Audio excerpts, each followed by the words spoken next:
fire signs, Aries, Leo, and Sagittarius, Ascendant, Sun, Moon, Venus, Rising, and those of you cross-watching, welcome to your Tarot Love Messages. So today we're going to take a look at and see why is it that you haven't been able to let go or release your person's energy.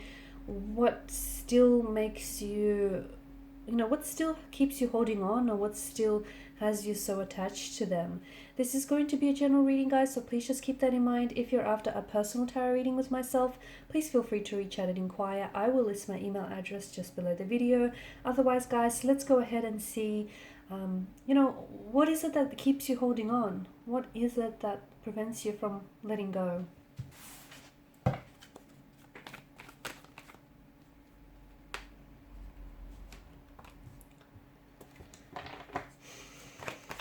Hope is the key word that comes up here with the Five of Pentacles. You're still hopeful.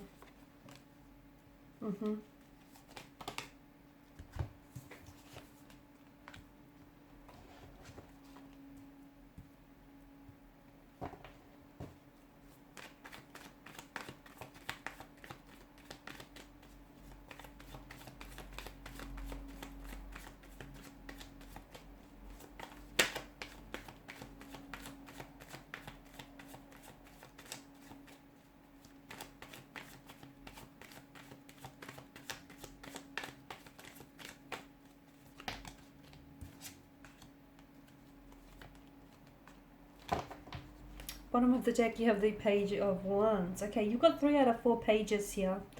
I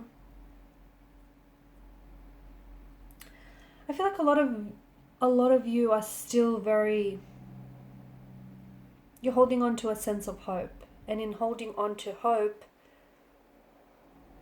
it's what keeps you being unable to detach from them. It's what keeps you holding on, okay? Because, hope is all you have, even if you have nothing at all.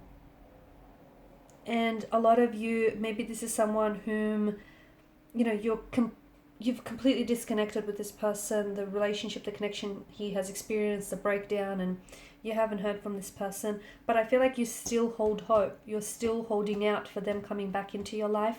You're still holding out from hearing from them. You're still holding a space in your heart for this person, and also in your life. You're holding a physical space in your life for them to come back and reconnect, reconcile, hopefully revive or rejuvenate this relationship with you.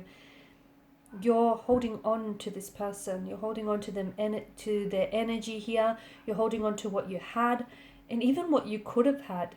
And I feel like for a lot of you, that's what's preventing you from moving forward.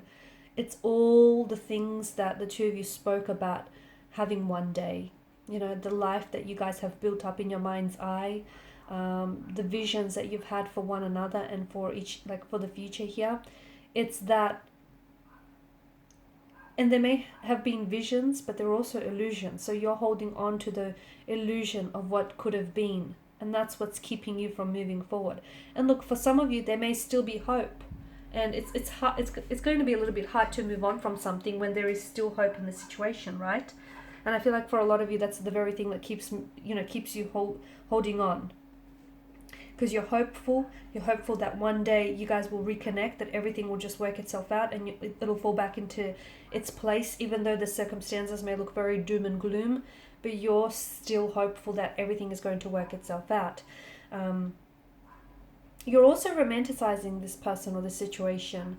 And when you put someone up on a pedestal, you instantly create a separation between yourself and this energy, okay? So a part of you is romanticizing, like you're looking at the situation and you're seeing what you want to see rather than what's really there. And maybe that works hand in hand with you holding out hope. Like, are you really being hopeful, or is that just you holding on to the illusion of what could have been? Is there really hope, or is just that you're holding on to the expectations and the illusions of what could have been between the two of you? So do be careful. Make sure that you're being honest with yourself, okay? And the hardest person to be honest with is yourselves, but you deserve that. You deserve that, and no less here. This may have also been a younger energy that you were dealing with. And I feel like for a lot of you, even if this person isn't younger than you, then what I mean is that I don't think they've had as much emotional experiences or as much, I don't think they've had like long-term relationships here, or they may just not be ready. They might be at a different phase in their life where they feel like they still want to get out there. Maybe they want to do some exploring, some traveling. Maybe they want to study. Maybe they want to leave their options open here, and, you know, see if there's greener pasture elsewhere. It just feels like you're on very different stages, at different stages or phases of your lives here. And for some of you, maybe you're waiting for them. Is that what it is? Is this the hope that's coming into play here? You're waiting for them to get this all out of their system and to come home back to you. If you're doing that, be careful. You're walking on dangerous grounds here, because if you're going to wait for anyone or anything for that matter, set yourself a time frame, because how there's no guarantee. What is it that you're waiting for? Are you waiting for them to grow? Are you waiting for them to mature? Are you waiting for them to fall in love and get their heart broken so they could gain that experience? Are you waiting for them to come back and make a commitment? Did they make that commitment to you? Did they say that, you know, they're going to do this, and once they've done this, they're going to come back and they're going to commit to you? So what is it that you're waiting for? Is it you're waiting for some illusions or some expectations to be fulfilled? And if so, are they realistic? So you might want to ask yourself a few questions here, okay? Because I feel like for a lot of you, with the High Priestess, you're holding on to this person. You are, and you haven't let this person go. I don't think you're ready. I feel like the both of you have been through some things. You know, you've had a turbulent situation or a turbulent relationship connection, or maybe this person here has really shared in your pain here, and that's made you really grow closer to them. Okay, I also feel like this person has a lot of emotional baggage, or you might have a lot of emotional baggage that needs to be worked on. Some of you were robbed of the opportunity to get to know one another. You were robbed of the opportunity to explore the depths of this connection. And that's the other thing that has you attached to this person, because it's that illusion of what could have been, okay? How their love could have saved you, or how, this relationship could have panned out, or the fairy tale, that you could have had. Those are all illusions, okay? Because if it could have been, it would have been. But since it wasn't, then that's what it is. It's what it stands as is. So some of you, I feel like you're not ready to let this person go, because you keep telling yourself an inner narrative. Your inner dialogue is telling yourself that, this person is going to come back into your life, and when they do, they'll be ready and they'll commit. You don't know that. You're only telling yourself that because that's what you want to hear, but you don't really know that. And look, for some of you, maybe it is the case. Maybe they just need to get out there, explore, meet new people, form new contacts, form new connections, travel the world, seek adventure, excitement, and they'll get it out of their system. Maybe that's true for some of you, but not for all of you. You're holding on to their energy. You're holding on to... You're especially holding on to the fact that this relationship broke down. It's not your fault. It is not your fault. It takes two to tango. You couldn't possibly bear the weight of failure here on your own, because it's not your fault, okay? You were not solely responsible for the breakdown of this relationship. It takes two people to tango.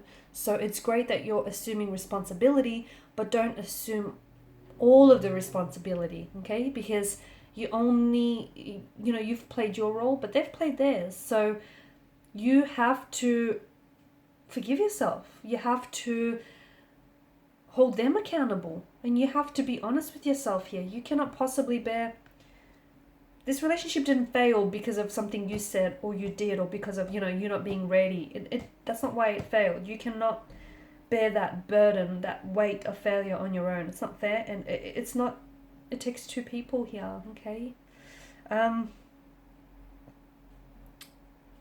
You still care, and you were very invested in this person, and it's hard for you to just detach when, there's still lingering emotions here. But I feel like what will help is stop... Okay, this might sound a bit blunt, but don't repeat this negative dialogue that you keep telling yourself. Stop that. you know, why it didn't work out and how different things could have been and all the things that you could have had. Again, if it could have been, guys, it would have been. I know it's painful to hear, but stop telling yourself that inner dialogue, because it's not your fault. And, you know, it doesn't fall upon you. And emotions need to be accompanied by mental activity, you know, by a mental narrative.